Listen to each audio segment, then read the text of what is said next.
I couldn't be more excited right now because today is day one, stage one of the Tour de France Femmes avec Zwift.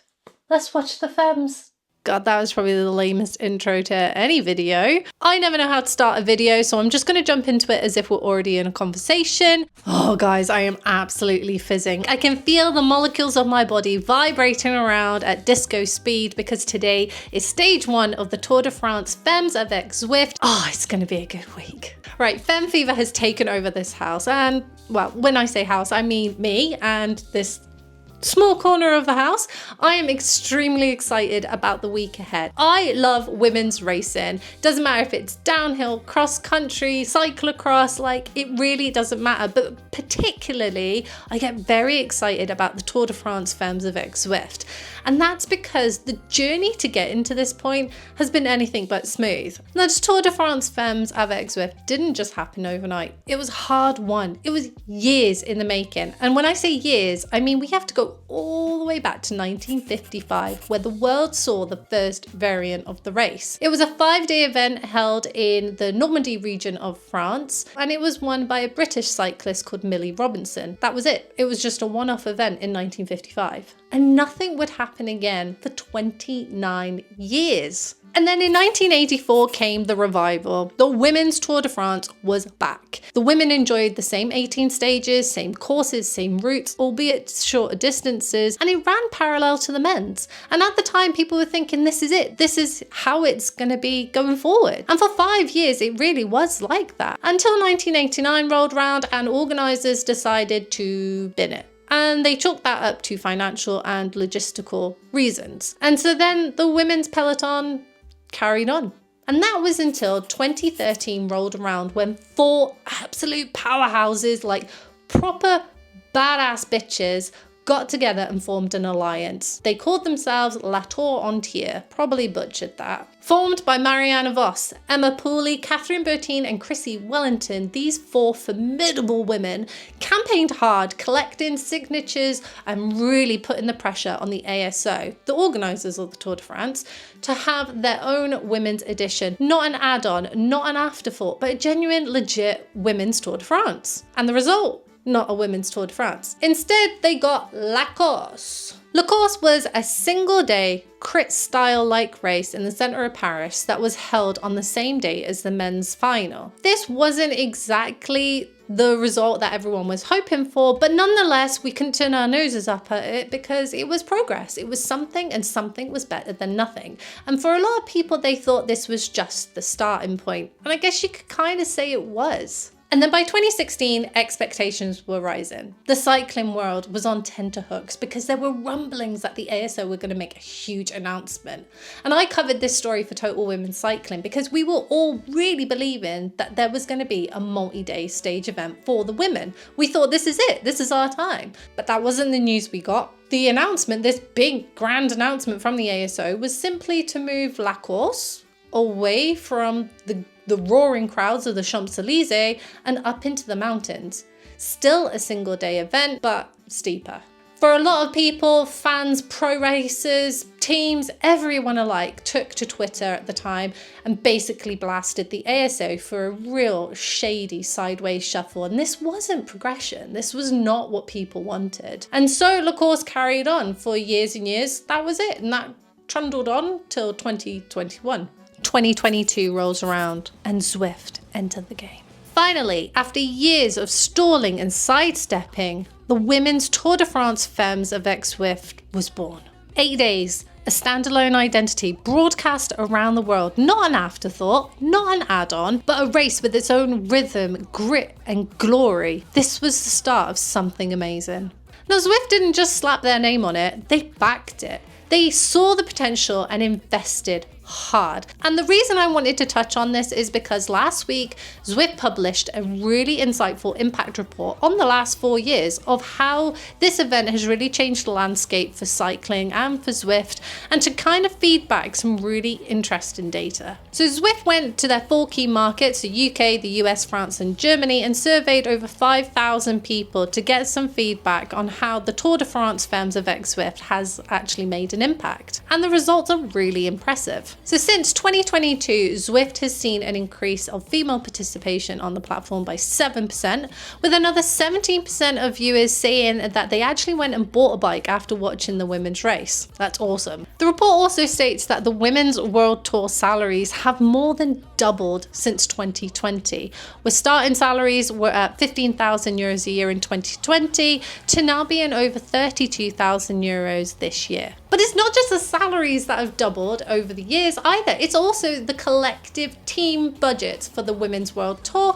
that went from being around 33 million euros to now being over 70 million euros. And that's just in the last few seasons. And perhaps one of the most mind-blowing metric that came out of this impact report, the one that actually made me go, holy shit, that's cool, is that last year in 2024, the women's GC was decided by 4 seconds. 4 seconds, which is the tightest margin amongst the men and the women's field ever. This is edge of your seat, full gas racing, and people are watching it as well. Last year alone, the women's Tour de France Femmes avec Zwift clocked over 80 million views in Europe alone. 20 million of that was in France. And then of the people that Zwift surveyed, 36% of Americans say that they couldn't watch it on TV, that they had to rely on other sources like social media and highlights on YouTube, which just goes to show that when mainstream media is not delivering, people don't just go away and lose interest. They improvise, adapt, overcome. And this is all in the last few years since Zwift came on board to back this series. Like, just think about what we're going to be talking about and looking at in the next few years to come. I, for one, am absolutely fizzing. So I think we can all agree that Zwift has done an absolute superb job at bringing this race series to life, and also for influencing the wider landscape of professional women's cycling. So let's give them a round of applause and drop an orange heart in the comments below to show your love. And speaking of Zwift, I really need to get kitted up, go downstairs, log on and get my legs spinning for stage 1 of the Tour de France Femmes avec Zwift. Okay, I made it online just in time. I've literally got 2 minutes to spare before this event kicks off. It's Three Musketeers route today. I can't really remember if I've done that before, but nonetheless, I'm ready to go. I am amped for this. It's going to be a really good way to spin my legs out because I haven't actually been on Zwift since the big spin, which is, what was that, April? My gosh. Okay, so we're just going to cruise it, no PBs. We're not going to go hard today. I'm certainly not looking for an FTP. Let's just have fun, enjoy the ride, and let's go. Okay, and we are off. Kit looks amazing. There's some like 200 odd people here, which is brilliant. Love to see it. Like I said, we are just cruising. I can't believe it's been so long since I've been on Zwift. Like, time really does fly. And I feel terrible for it because I love Zwift, and yet for some silly reason I've signed up to do a lot of running events, so that takes priority. But I do love Zwift. It is great fun. Oh, and I know in one of my videos I was like, what the hell are all these chihuahuas in everyone's pockets? And I now know it's not a chihuahua, it's the Zwift mascot. But I also want to know how to get one. So if you know how I can unlock it, please drop that in the comments and I will make it my new life's mission to obtain one. Oh my God, I'm gassed already. So there's a few different ways you can get involved with the Tour de France Femmes avec Zwift on Zwift this week. A few different activations happening. The first one is stuff like this, where it's a ride every hour on the hour. It changes throughout the week with the stages, and each one is hosted by a different like club or team on Zwift. So today and tomorrow is Zwift Insider, and then for stage 2 it will switch to another host. And then there's also workouts as well happening throughout the week, and then the watch parties, and they're pretty cool because you tune in and ride along during the final hour of the live broadcast, where you can chat, watch the action, spin your legs. So there are plenty of kits to unlock this week from what I've read and from what I understand, and I'm going to really try hard to do all of them. Like, I'm really going to try. So I'm 6k in and I'm feeling it. My heart rate's in the high 160s Like, it just really goes to show, if you don't do it, you lose it. I know I've said that before, but yeah, my pedal legs just are a little out of touch. Oh, so many people, so many ride-ons, lots of people chatting. I feel like everyone's in a pretty good mood today, a good space, and I like that. Right, we're on the climb, the biggest and kind of only climb of the route, and I'm already just dropping all the way back. I just don't have climbing legs. Not now anyway. I never did. Maybe one day I'll work on my climbing legs. Climbing's just not for me. Not in my current condition. But it's great that the whole pack seems to be like still fairly together. Doesn't feel like it's fractured too much, which is what I would have expected at this point in.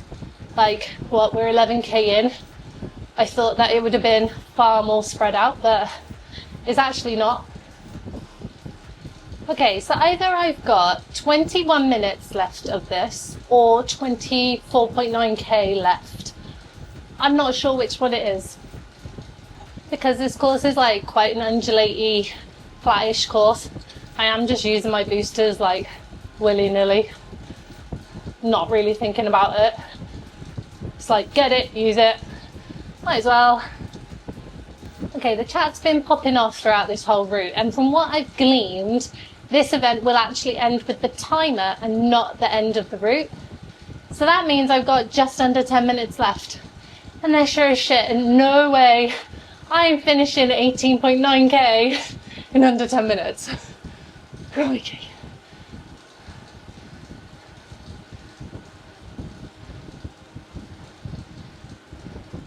Not gonna lie, I think I have made this harder for myself, because every time I say I'm just gonna bimble, I'm just gonna cruise, I end up not doing that at all. I go straight into like zone 4, zone 5 and suffer the whole way around. But I feel like you come away with it with a little bit more of an accomplished feeling, like, yeah, I put my body through that, and now I can spend the rest of the day not doing anything else. So we're going for a type 2 kind of fun today. Very much type 2. We're going to love this once we've finished and had a shower. 5 minutes to go. Not gonna lie, kind of happy about it. When I went into this and I saw what the route was going to be, not gonna lie, I was dreading it. Knowing I hadn't been on Zwift for like over 3 months and just been like running and going to the gym, I didn't have high hopes that this was going to be easy or pleasant. It hasn't been. I think the best thing about this is that everyone's just been staying together. Like, usually everyone spreads out, and there's been so much chat, and nice chat as well. So it's a real nice, pleasant way to enter the weekend. And there we are. We did it. Oh. Like, I know I could totally carry on and finish the course, but for my first ride back after like 3 months, yeah, that was toasty. Oh, but honestly, like, okay, physically sucked. Mentally was great. It was so nice to be in a group of really positive people. The vibe was great. Everyone was chatting, like a really pleasant ride. So that's like just kind of put me on course for the day now.